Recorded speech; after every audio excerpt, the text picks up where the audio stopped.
Hello everyone, welcome to the Lord Rand Times. This is your host, Paper, also known as Gwyn Eats Ice Cream. Today, we will be taking a look at one of the largest factions in main canon, the Warriors of Sunlight, which I will be referring to as the Sun Bros at random intervals. I should note while this faction does exist in vanilla Dark Souls continuity, then we are discussing main canon's version of them, rather than what's shown in the games. The Warriors of Sunlight are primarily human, originating, in fact, as the human division of Gwyn's army, much like the all-lordling division known as the Silver Knights. Said human division was led by the Firstborn, though a small section of them was later given to his adoptive daughter Escalara, who named her division the Phoenix Knights. Back to the Sun Bros, they have a hierarchical military structure, improvements in rank being given both for merit and seniority. The ranks from lowest to highest are Warrior, Soldier, Knight, and Paladin of Sunlight.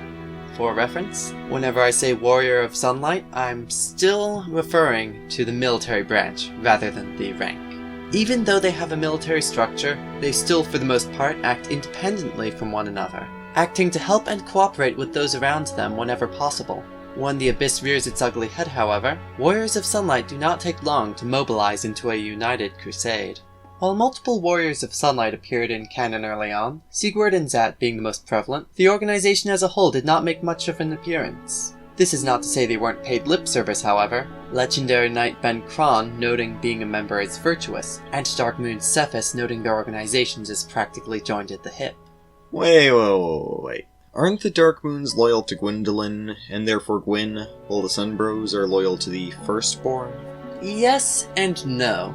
While the Firstborn was their leader, and they still are loyal to his name, or lack thereof, they lost contact with him upon his betrayal of Gwyn. While they still preserve the knowledge of his existence, they don't actually know about his pro-dragon anti-Gwyn philosophy. What about the Abyss and the Army of the Sun? Didn't that show them following orders from the Firstborn even after his exile?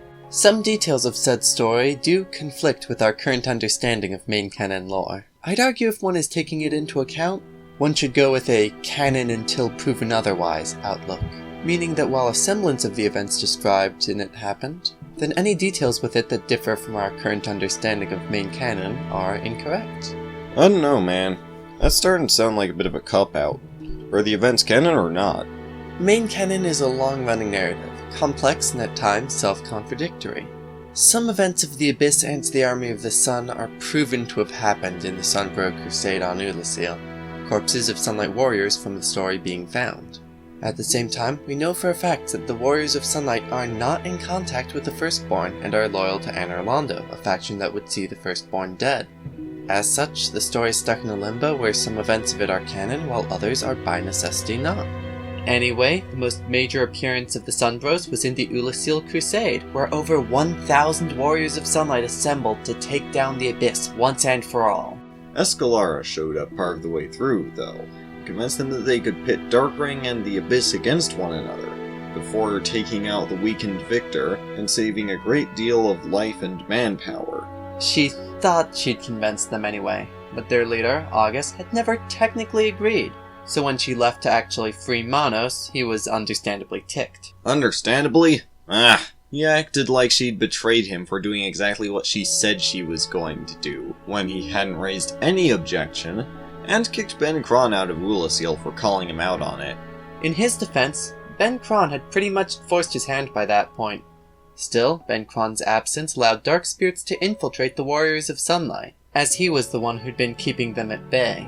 This infiltration effort eventually led to the deaths of 500 Warriors of Sunlight, half of what August had assembled. Given their solitary nature, it's unsurprising that there aren't many other occasions where they were relevant as a group.